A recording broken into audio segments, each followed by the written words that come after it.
that.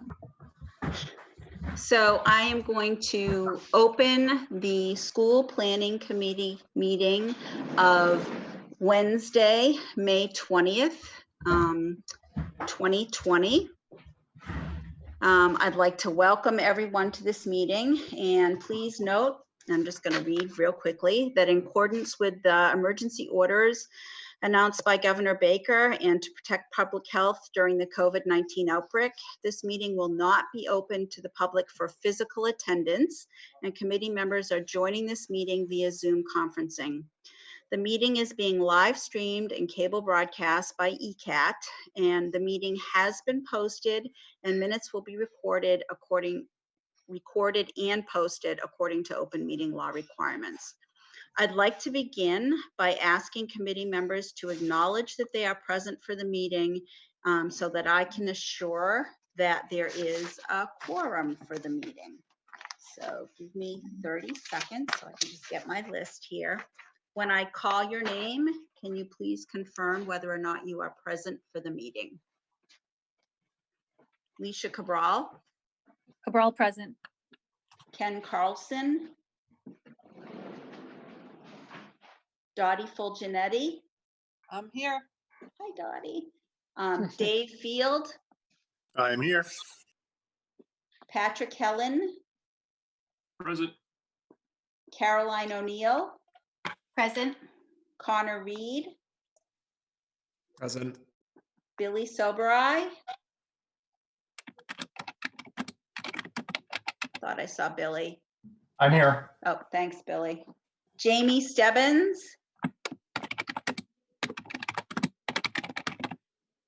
David Twombly. Present. Yep. Ann Weintraub. Saw Here. Ann. Yep. Jackie Weissman. Here. And Jane Martin. I'm also going to ask members of PMA or PE who may be here just to quickly identify yourself, your name, just so Lynn can get it for the minutes, please. Walter Hartley, PMA. Mark Adrian here with PMA. Don Guariello with Perkins Eastman. Dan Colley, Perkins Eastman. Great. Is that everybody? Wonderful.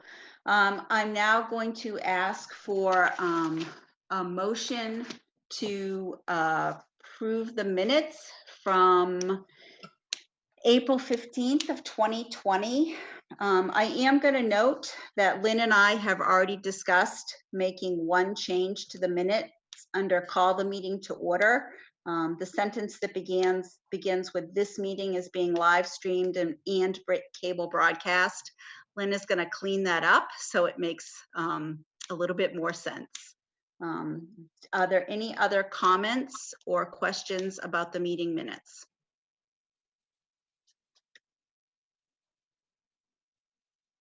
Nope. Okay, seeing none, may I please have a motion to approve the minutes from April 15th of 2020. Caroline O'Neill, move to approve. Sorry, Patrick. Helen seconded. Same thing. I'm going to do a roll call vote just to approve the minutes. So Cabral. Cabral, yes. Fulgenetti. Yes. Helen. Yes. O'Neill. Yes. Reed. Yes. Soberai. Yes. Weintraub. Yes. Weissman. Yes. And Martin, yes. Great, thanks so much. And now I'm going to turn the presentation portion of the meeting over to Walter. Walter's going to screen share and he will start by walking us through the agenda this evening. I'd like to remind folks that if you are not speaking, to please mute your microphone and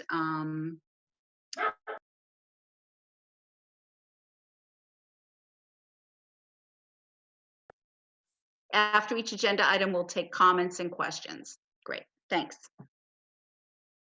All right. So on the agenda tonight is a review of the design development phase, MSBA review comments, and coordinated district response. We'll then kind of turn it over to Perkins Eastman for a 60% construction documents phase, review of the work plan, water quality test results and treatment recommendations, the VHB traffic memo. We'll review the project schedule and the key dates for, as well as the work plan, and the budget. We'll go over the cash flow update and the Easton Planning Department third-party review and vote to approve the expenditure for that. We'll also schedule the SPC meetings for the 60% CD work plan, CD phase as well. So we received the MSBA design development package went in on 4/17. We received comments back on 5/8. PMA and Perkins Eastman are coordinating the response. There's no response required from the district. And in fact, the MSBA, and I've never seen this, Perkins Eastman, you can chime in, but I've never seen them highlight the quality of a package the way they did here. So that goes out to Perkins Eastman on how well that was coordinated, and the district for giving such good information. So we will respond back to those comments, and most of them were just suggestions by Friday when on the due date. And we can turn it over to PE for the 60% CD update. You guys just tell me when to change the slides. All right, Dan and Don? Does anybody Sure. have any, before we go, move into this, does anybody have any comments or questions on the, great, okay.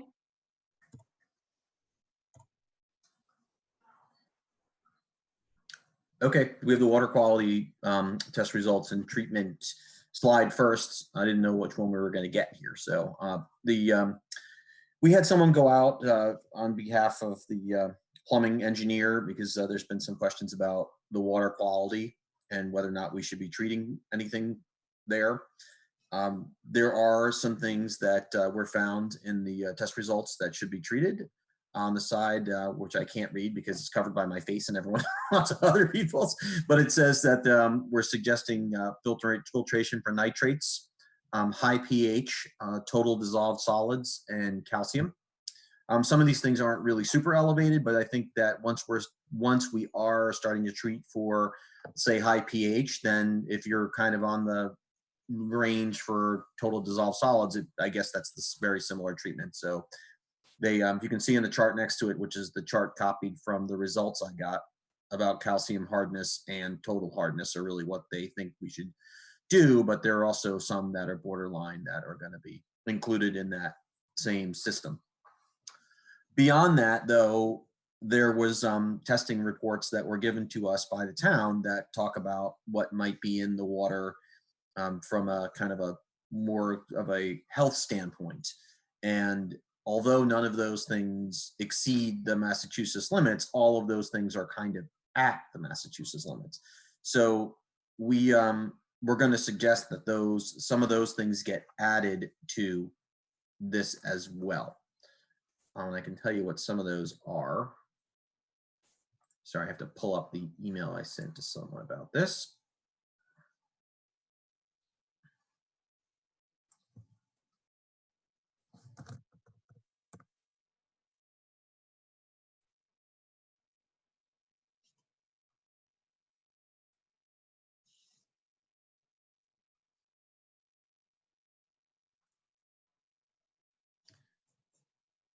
So there's a few other things, perchlorates, nitrates, trichloroethylene, and PAFAS, which I think everybody knows what those are now. Those are also, they're not above the reportable limits, but they are at the limits. So we're going to suggest that those 4 things also be included in the water treatment system, since we are treating for these other things which are more of like a maintenance and extension of the kind of the system, and to keep things from scaling and having issues from a kind of a maintenance standpoint. There are these things that we would add from a kind of a health and safety standpoint. Providing longevity to the system. Well, yep, and not to say that there is I mean, your water is all under the reportable limits again, but just looking at it, thinking that it is at the level of, like, say, the 13 is the, and so for example, if the trichloroethylene limit range is 0.5 to 3.3, the detected amount in the sample that they did in 2018 was 3.3, which is at the top of the level.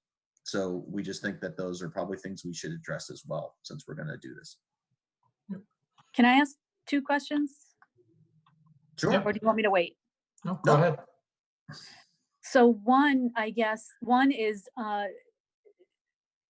for just from a budgetary standpoint, does this fall into what we've already been planning, or does it have an impact at all? And second is, I'm wondering, I guess from someone representative of the town side, I know they're doing a tremendous amount of work right now on the water in the town, and I didn't know if they had any comment on this in terms of, do we think any of this will be addressed with any of the potential mitigation that might be happening at the town level, or do we agree that this is necessary based on where we'll be at in a couple of years? I can answer question number 1. Okay. Yes, we did know this before we went into the DD submission into the cost estimate. So we had money set aside as a placeholder for this. For water treatment, we were just For going to water specify treatment. it after this test. Yep. Right. We didn't know Okay. what we were treating for, but we knew there was something to do. So this doesn't add to the bottom line at all. No, this is something we knew that this had been mentioned before that point, and it was just a matter of catching up with what exactly is the treatment we're going to go to do, what was needed. Now we know what's needed. So as far as to the second question with the town's planning efforts, so we will be, we're looking at both grant funding or capital funding for PFAS engineering study for townwide planning. But we would need to be doing significant capital projects for treatment plants down the road. Depending on the timing of that and the timing of construction here, I don't know, and I'd ask Dave Field to weigh in, what kind of redundancy and whether or not it would be necessary. If the town is already going to be moving in the direction of planning for that on a townwide basis, what is it necessary to be adding additional filtration to a building? Yeah, so I can jump in, and I apologize, my internet connections give me a little trouble, so if I drop out for any reason, that's why. What is Dan, what's the cost we're talking about for this treatment you're proposing? I think we had carried about $150,000 for the system itself. And But we when was didn't really know exactly what it was until recently. Okay, and when was the testing completed for this? Was it just one sample? This was a sample taken from that school about a month ago. And this is for this stuff that's on the screen right now. You guys sent me your testing through Dave Twombly, sent me the testing from the town. So I didn't do that. So the health stuff is from you guys, from your 2019 water quality report.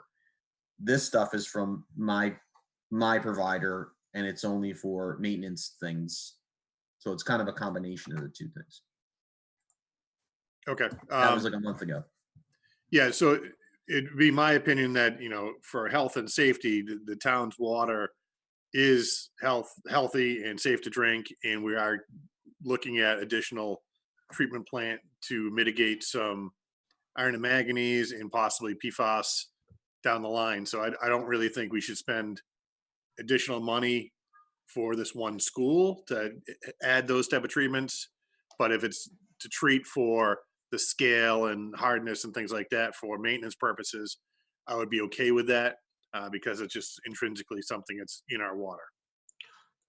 Dan, question, would with what's up on the screen, would the second portion of that, which is the PFAS, would that be in addition to the system that's going in, or is it simply part of the water treatment system that we're going to need to do based off of these? I don't know what that means to add that to that system.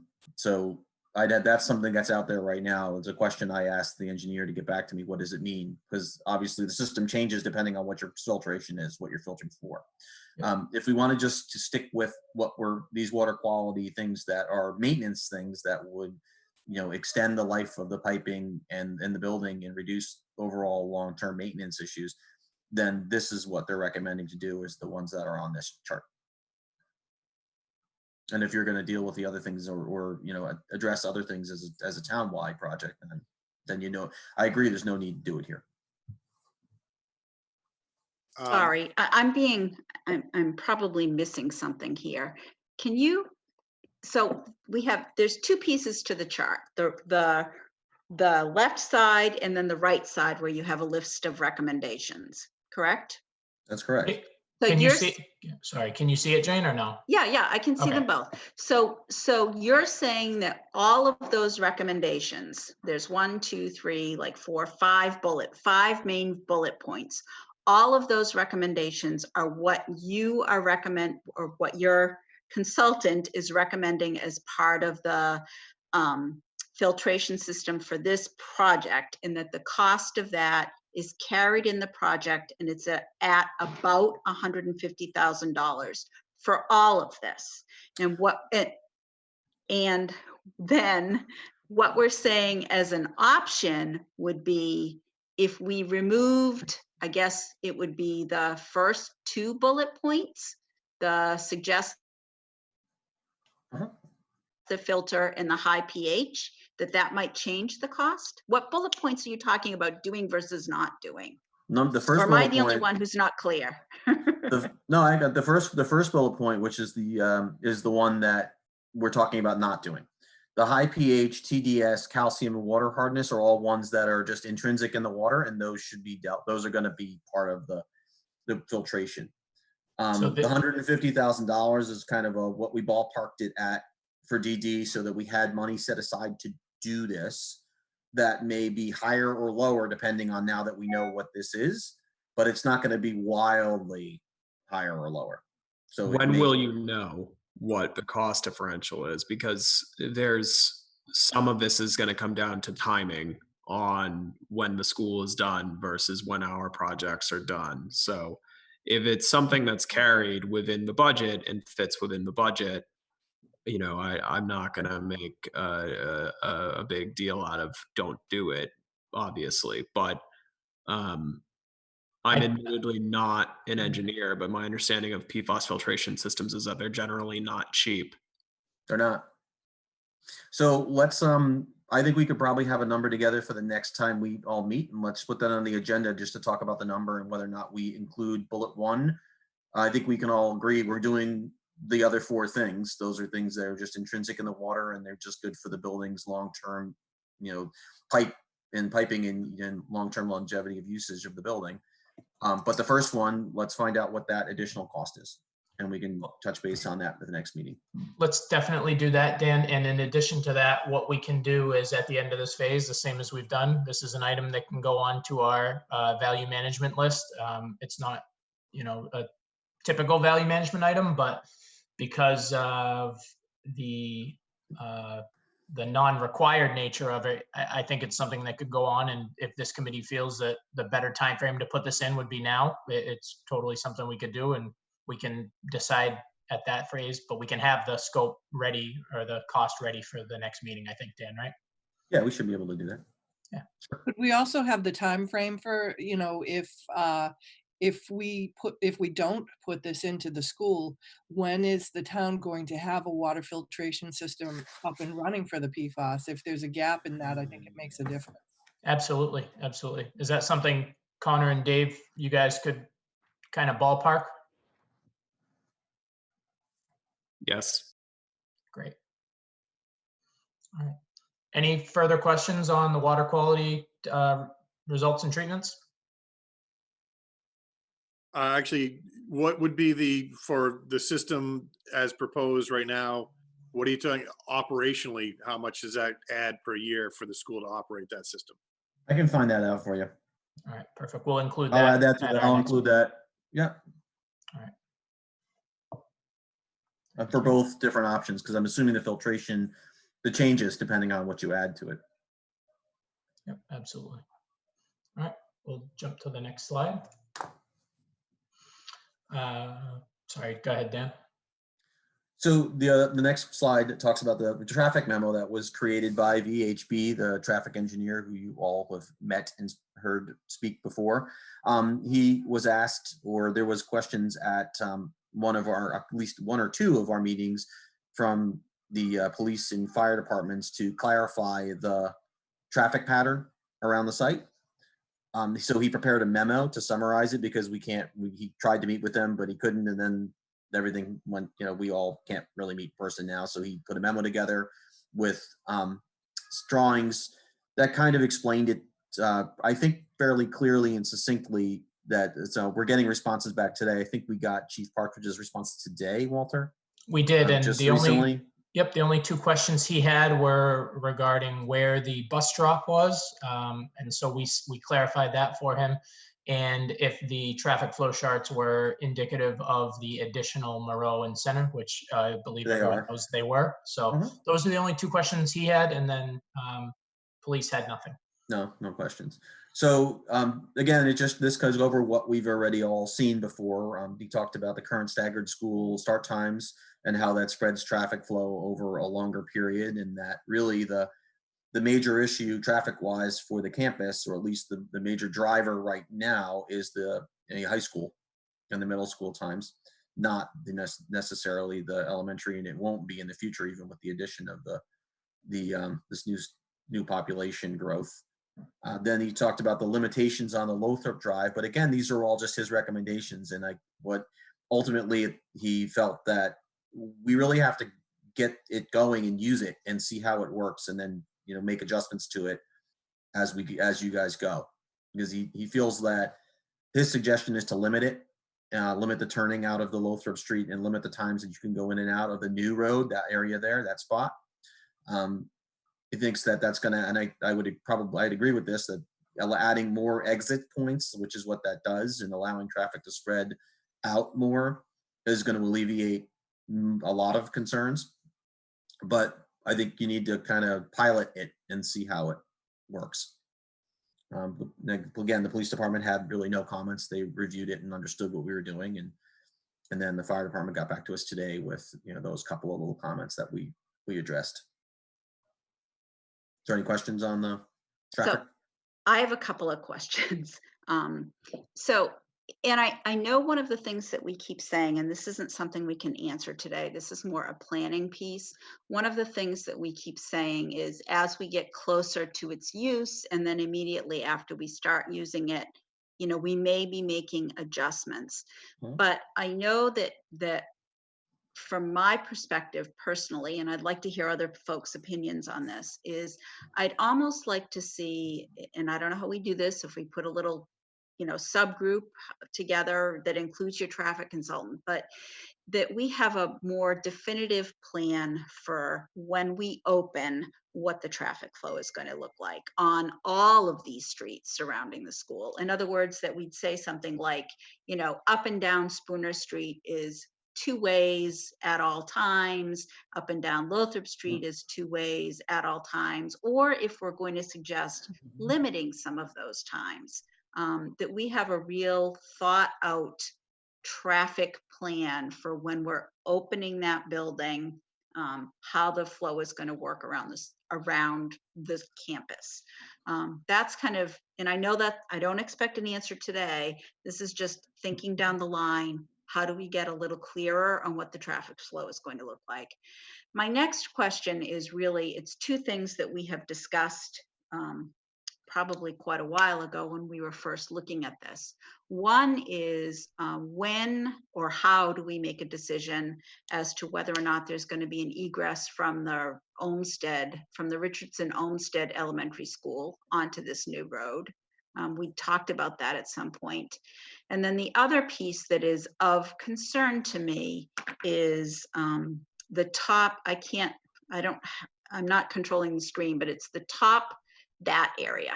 That area is of great concern to me, because right now we just show that road dumping out, ending kind of ending on Columbus Ave, but it's ending at a point where there's a lot of other things going on. And so I'm concerned that we're not looking at how traffic is going to move at that point enough. Those are my questions and comments. I don't know if you have any responses or if other people have thoughts.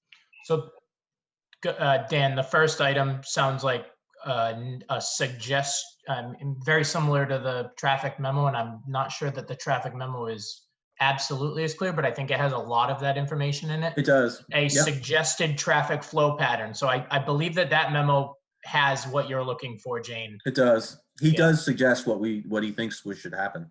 Yep. He does he does say, he lays out how he thinks this should work.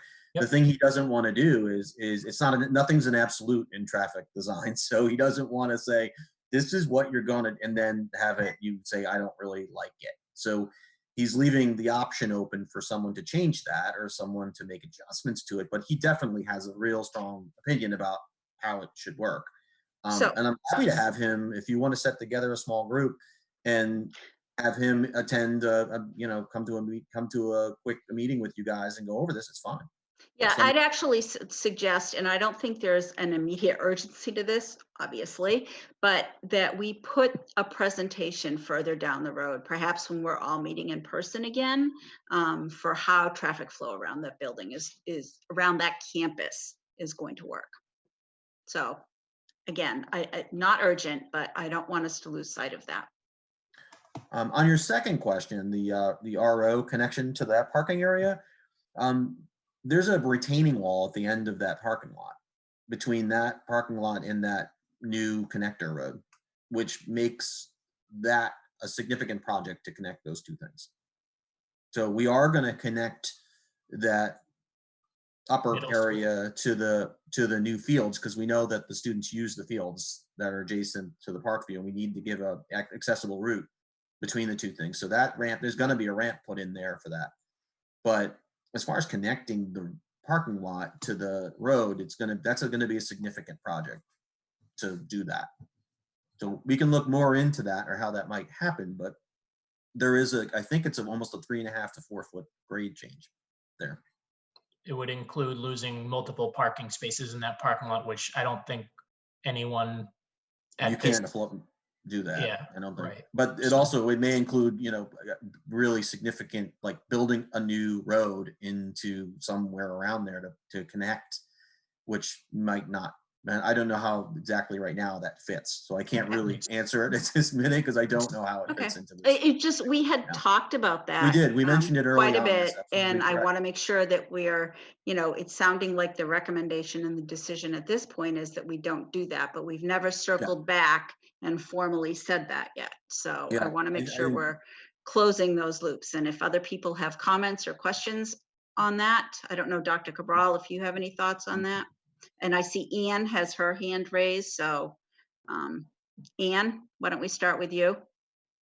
No, I just wanted to say that I think part of the decision about the traffic flow a big factor will be our procedures for drop off and pickup.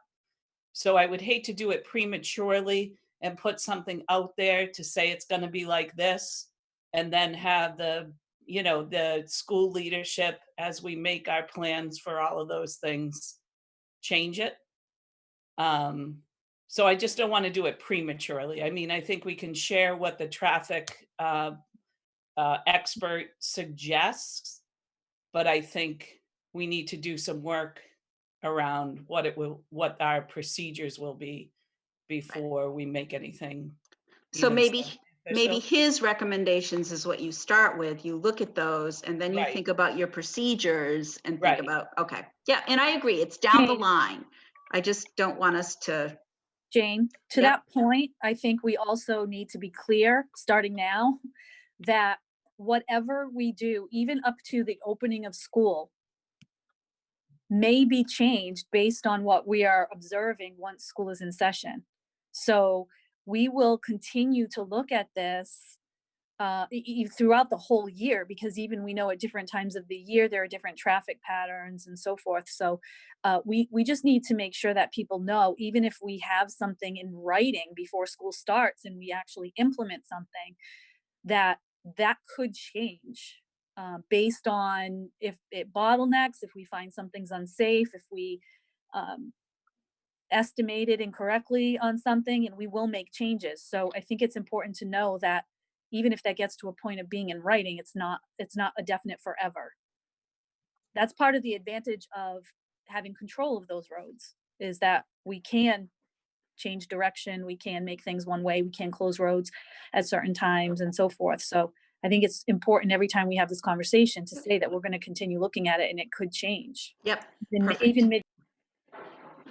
So just to kind of circle back, it sounds like the recommendation from the designers is that at this point in time, it's not prudent to design in a connection into the RO parking lot. Maybe a little further information can be shown on where the connector road ties into Columbus Ave for how that's detailed, Dan. And obviously that's working through at the 60% and 90% drawings, obviously, but that's something that would be developed at maybe this phase or no? I'm not, that's kind of off the property line for the park view. So I would imagine that we'd have to ask Vinod to comment on how that might be changed, because we're now up at a different intersection. Well, that's a new road that's proposed there, correct? That, well, goes through, it is kind of, because it goes through the parking lot that is there now. Right. So it's a reorientation of that parking area, and then it connects like it does now. It does connect now. That So parking. I'm sorry, did you say the road's going through the parking lot? Because I believe my it, yeah. understanding it was alongside the parking lot. It is, but it reorients that area.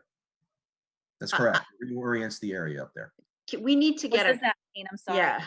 There's still the parking lot there, and the road is, but I don't believe that the road is actually completely separated from the parking lot. Like, it's not a separate thing. You're saying it's just buttoned up to it. Yes. So that's not an exit. That is, it goes through. It's an exit road. Yeah, it is. Does it go through the parking lot, or is it outside of the parking lot? It's adjacent to, but it's the same, Adjacent to. it's the same surface. There's not like there's a curb and the thing there. It's like, so I can send you a drawing of it so you can see what it is. Exactly. So it's on the right side of cars that are parked at the far end of Yes. the lot? Mm-hmm. Yeah, we need that. Yeah, okay. Yeah, we need to look at that. We That's need to look at different than what I understood. That's different than what I understood as well. I thought there was going to be a separation between the parking lot and that road. Can we flip over to the site plan, Walter? It might show it. Is that the next drawing? No, building. Sorry. Building. Yeah, there it is. Okay, so it does look like there's a sidewalk there. Yeah. So my mistake. So there is. Okay, Okay. good. Okay. I didn't want to, I'm Problem sorry. I solved. didn't, yes, I was waiting to get to the site plan because we Yeah, no, understood that's why I that said let's statement. just go forward because Yeah, that's different. Yeah, That's that's just right. There's a sidewalk there. Okay.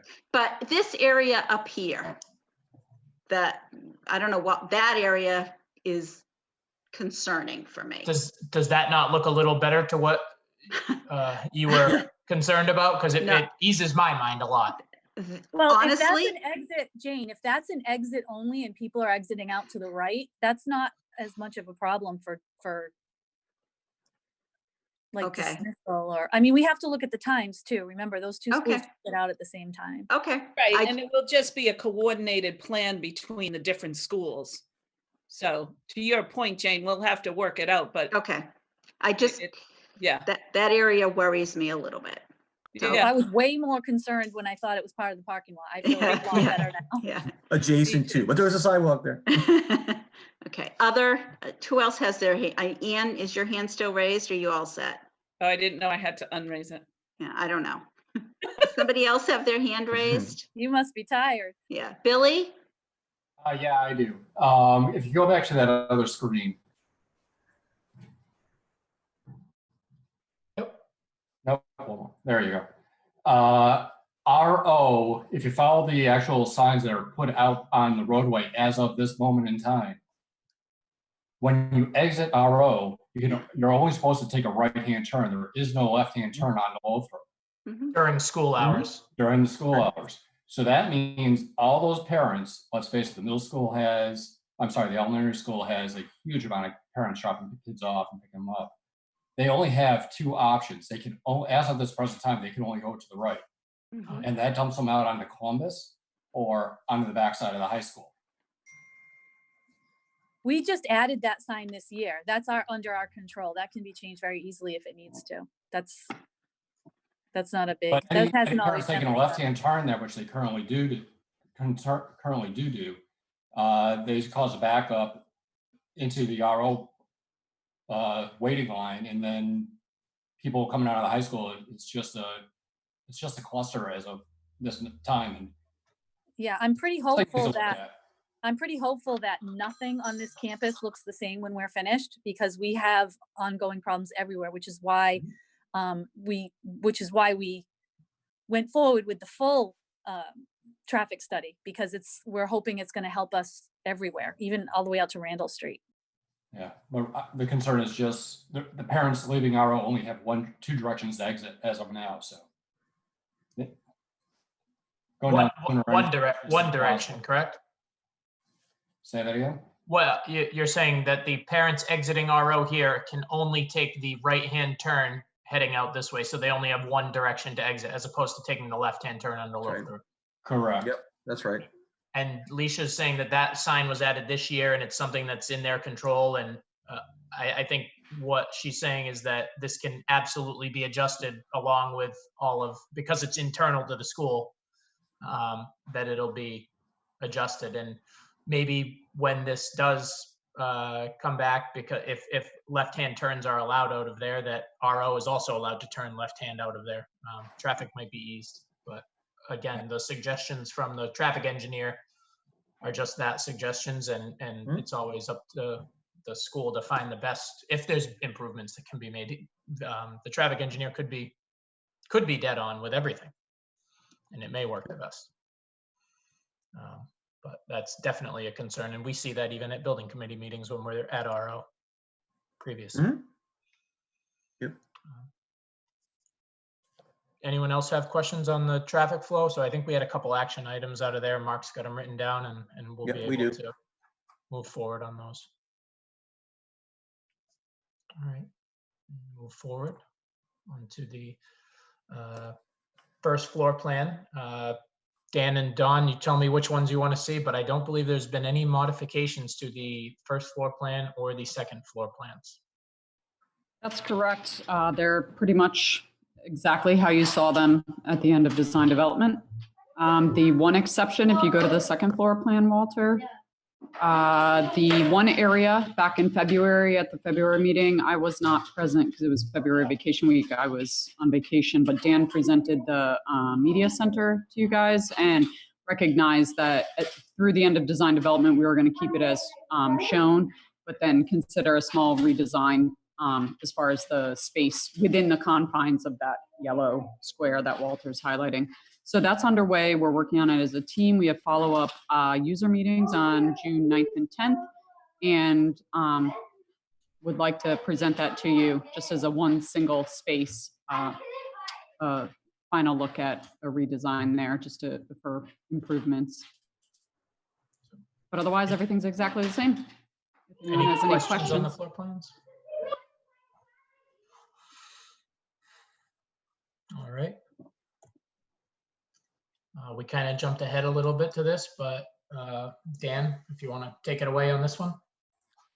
Sure. This is a update of the site plan. The one thing to point out here is through some of the meetings with the athletics focus group, that second ball field, which is the one closest to Spooner Street, their recommendation was to not skin that field, was to make that a practice softball field and to allow that to be more of a grass field so that it could be more used for kickball and soft and other kinds of sports that don't need a skinned baselines and a skinned field.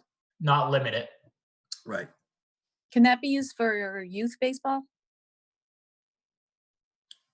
I imagine anyone who's willing to use it without a skinned infield can use it. Yeah. And it will, It's I the would, right I would, size. It just doesn't have a skinned field. It's the right size. Uh, Okay, thank you. yeah. The size is fine. It's just that it doesn't have a dirt infield and a pitcher's mound. And those right, you'd things. need a temporary mound. Right. You need one of the wooden temporary mounds that could be taken on and off. Do you know if the outfield of the softball field, when combined across with the practice field, creates a regulation size field for the high school? For like soccer? 150-foot scale. Don't know that. You might be able to get close to 300 by 150. Yeah, I think you'd be close, but I want to say this has been asked before, and we've tried to kind of wedge this in, and it never really fits quite right. What sport, Leisha? Sorry. Soccer. Soccer? Yeah. What? I don't know the dimensions off the top of my head. Does someone? Big. I think our AD gave that to somebody. I believe it's Yeah. 300 by 120, but I'm not positive. Yeah, I can ask Ashley to put that for the next meeting. We'll dash it in, even if Awesome. it dashes over the parking area. So Yeah, we can that post would what be we're- great. Yeah, let's just drop it on there and see what Okay. it looks like. Because so now that open green space on the left, it looks like it is 300 by, is that 150 by 300? 160. 160 by 300. So that could be used. Because Yep. that's kind of changed sizes, right? It was bigger, then smaller, then it looks like it's bigger again. Yep. Yeah, I think we should look at that again at the next meeting too, because the septic field has been figured out now. That's in there. We've gotten the test pits. Thank you to the town for helping us dig those holes. And now we understand exactly where it is and what's going to be required and how that's all going to work. So we're going to draw that all in, and hopefully this stays exactly this way. But we'll know more about it the next time we meet. Okay, So thank you. I just don't want to say it's 300 feet exactly. I mean, there might No, be I get it. a retaining wall or something required there at the Gotcha. end there. And I just have a quick question for Dr. Cabral is, because originally we had 2 game softball fields on that front field. And I want to confirm for anybody who might be watching or listening or seeing a different plan, that the decision to make this still of a size that could be used, but not for games, is because there's going to be a new softball game site somewhere else on the campus. Is that correct? So back over behind, by Randall, behind the stadium, there is currently a practice field being built. Okay. The athletic director was able to get some CPA funds for that, and it is being built right now. So there will be a field over there. Is this right here, where the Alicia? Others? Yes. Like, it's down, no, it's like at the foot of on the other side of Randall. yeah. Oh, over Nope. here. Nope. To the Back right. by the football. To the right of the red dot, to the right, yeah. There you go. Yeah. So I think probably Dave Field can answer when that will be finished, or maybe not. I don't want to put you on the spot, but I definitely can't, but that will be available for use. Now, I did talk to the athletic director about how that might affect community groups using the field. Mhm. And he felt that the schedule of the athletics at the high school did not conflict with the community Okay. use, but I don't know that for a fact. That was his understanding, but we certainly can probably get more information about that. Okay. Thank you. All right. Any further questions? If not, we will move forward. I just want to say that tomorrow hi, this is Dawn, sorry. Tomorrow there's a follow-up playground subcommittee meeting. So I've seen that presentation that Traverse is going to go through. There's some fun and exciting things that they're going to walk through tomorrow and ask for some decisions to then be put forward to you guys. So just know that that's Recommendations. coming. Yes, sorry. And it will come to us. That will come to the Oh, school. absolutely. Great. Yeah, so this is a subcommittee that has previously met and looked at precedents and ideas for the 3 different major play areas, the pre-K, the front entry, and then the long sort of winding one at the south side of the fields we were just talking about. So just wanted to let everyone know that's happening tomorrow. All right. Can move ahead to the project schedule update. This is reflective of decisions made to date, and we're working through. This is our current 60% CD phase work plan. All of these calendar invites in white and in yellow should be in your calendar. If you're part of the focus group, in yellow, if obviously on the SPC. And we will move forward as if anything needs to be adjusted. If any other further meetings are required, we'll make sure we get them on the schedule as quickly as possible. But I don't see any issues with this. I think we moved all of those faculty user focus groups, Dawn, to just June 9th. Is that correct? I'll be honest, I actually don't know the answer to that. Okay. Someone in your office was setting those up through Yeah. Dr. Cabral's office. So I shared the last round that we did and the people that were involved and asked him to coordinate that with Dr. Cabral's office. Yeah, I believe that's correct, Walter, that we're doing it all on June 9th. Perfect. Great. We will take the 10th off unless something has to be rescheduled. That sounds good. All right.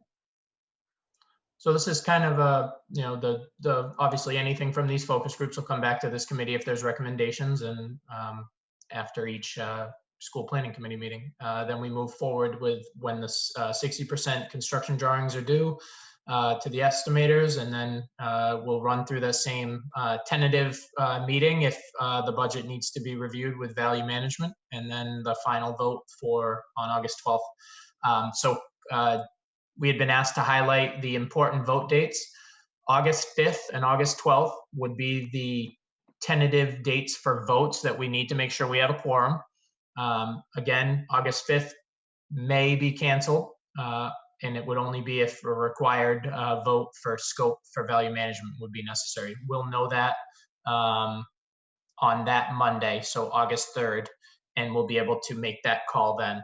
So we'll put an agenda together for that day and act as if it's happening. And then on August 3rd, we'll be able to notify everyone, and we'll make sure we do following that meeting.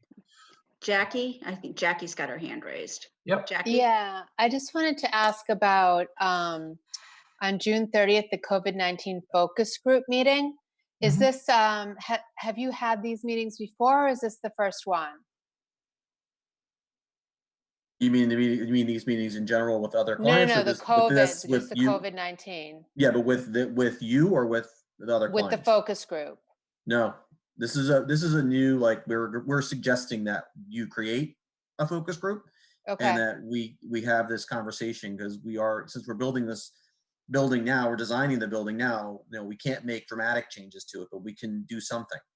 No, I think something that that's a people great choose to do. idea. And we want to be able to execute some of the things that Sure. that will come out of no matter how this all plays itself out. There'll be things that are going to change about the architecture and the school design. Who will you include?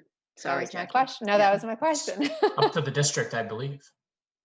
Yeah, I mean, I would definitely say the superintendent. I would say the facilities, Principals. I would say principals, maybe the nurses, health professional. I mean, whoever you guys think is appropriate for this. There's a lot of things to talk about here that they're just we're getting, as you can imagine, we're getting a lot of emails about this right now, and a lot of questions about what is the right thing to do, or what maybe we could do. Yeah, Caroline, I don't know how you feel, but I feel like one of us should be on that as well, one of the school committee members. Absolutely. Yeah, I agree. All right, thank you. Does that sound like do you guys have anyone else that suggest? So superintendent, the principals, facilities director, board of health, nurses, and a representative from the school committee. Does that sound about as far as we need to go, or is there anyone else you all feel should be involved? No, you should at minimum also include either the fire chief or a representative from the EMS services and fire department. as well. And for the Absolutely. Board of Health, make sure, I would recommend that that's the Director of Health for the town. Okay.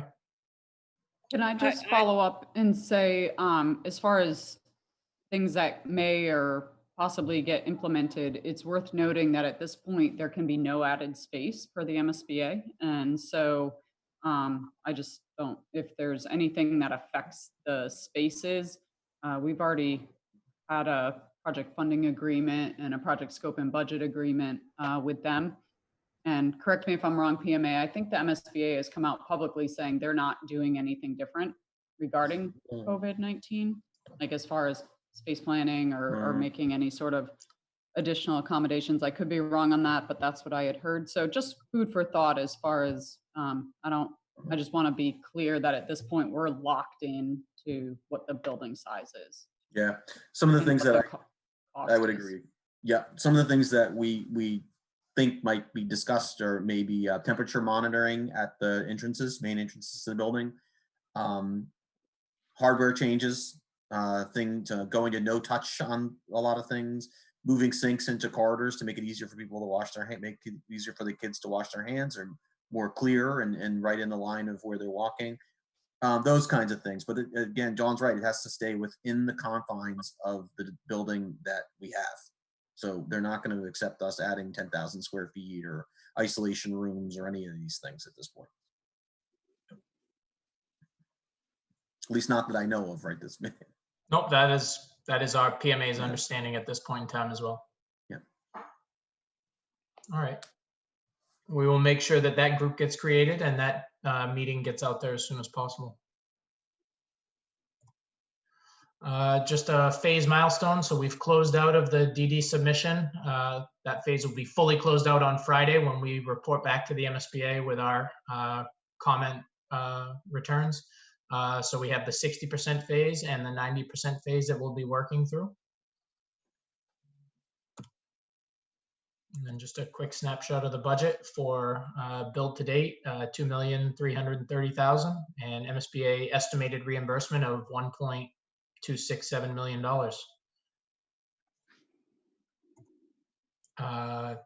Next item regarding the budget is the Town of Easton third-party design review. A design review that happens on all projects. We were made aware of this. And then the town had asked if the project had incorporated funds to pay for this.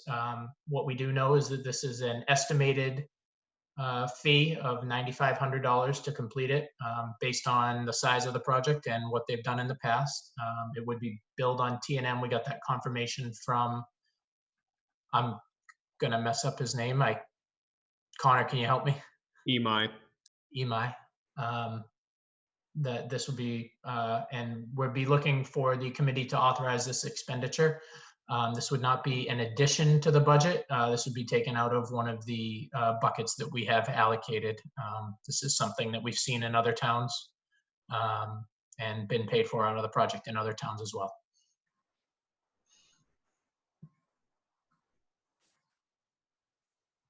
Any comments or questions before I ask a motion to vote to authorize the expenditure?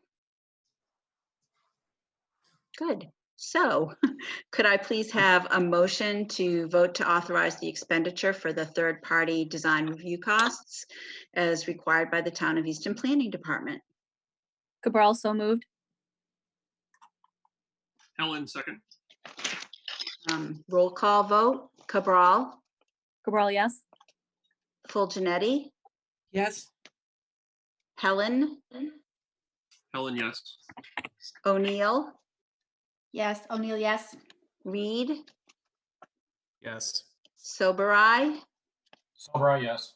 Stebbin, oh, no, sorry, Jamie's not here. Weintraub, Weintraub, yes.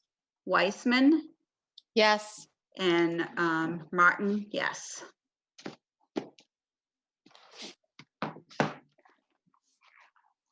All right, thank you very much.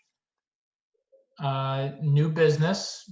Jane, I believe, did you have new business items you'd like to bring up? the only other piece of new business that I want to quickly put on the table for a brief discussion is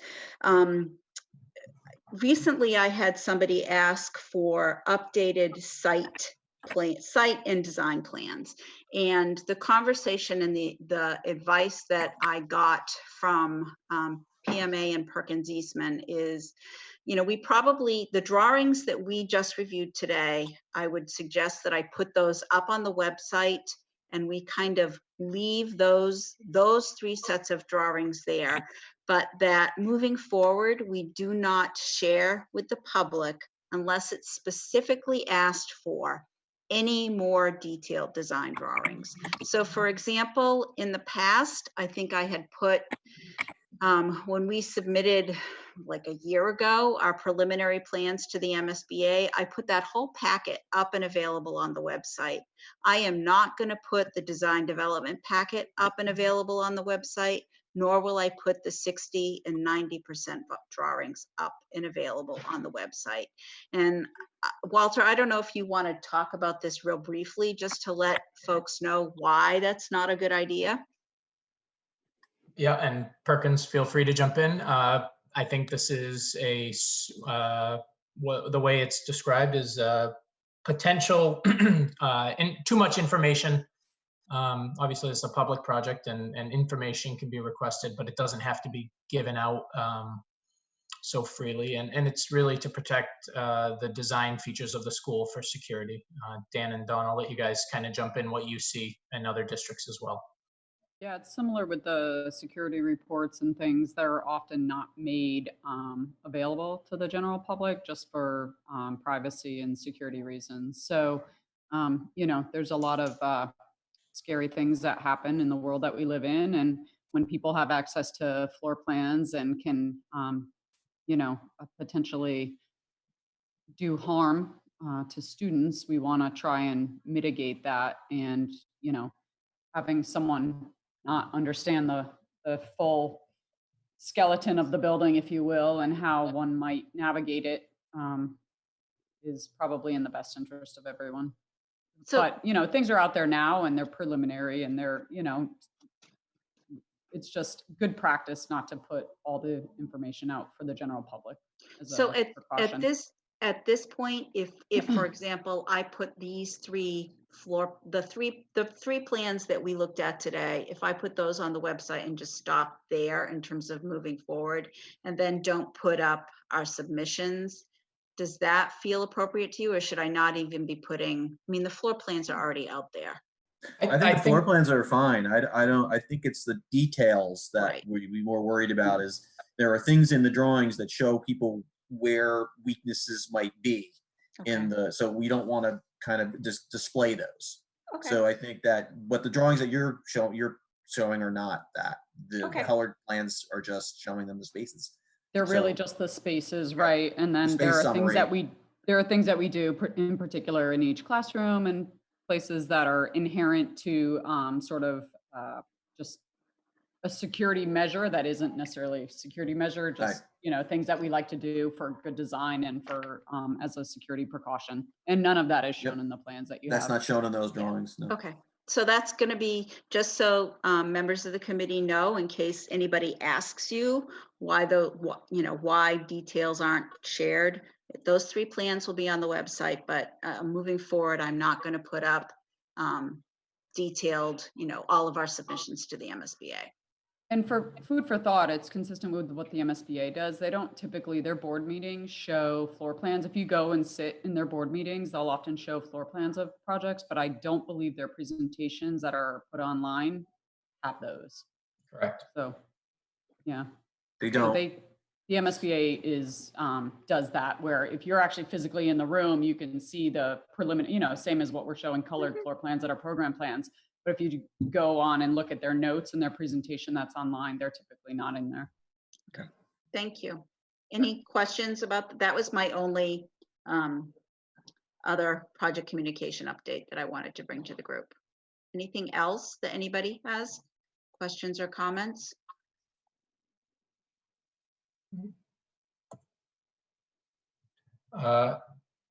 Not seeing any. I believe we had scheduled the next meetings for the school planning committee. I'll jump back to the 3 dates so we can make sure we get them written down. That'll be June 17th. We'll stick with the 4:30 p.m. It'll be July 15th with the 4:30 p.m.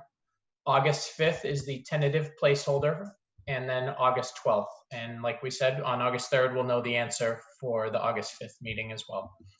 Currently, the August 5th and the August 12th are the only two that would need a school planning committee vote.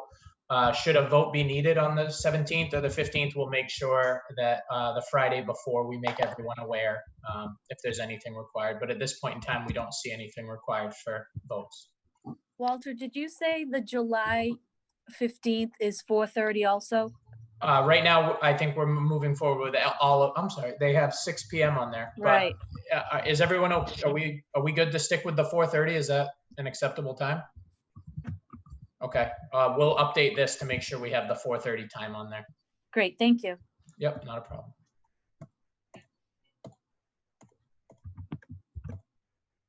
Next meeting was all set. And I believe, Jane, that was everything that we had as PMA and Perkins Eastman. I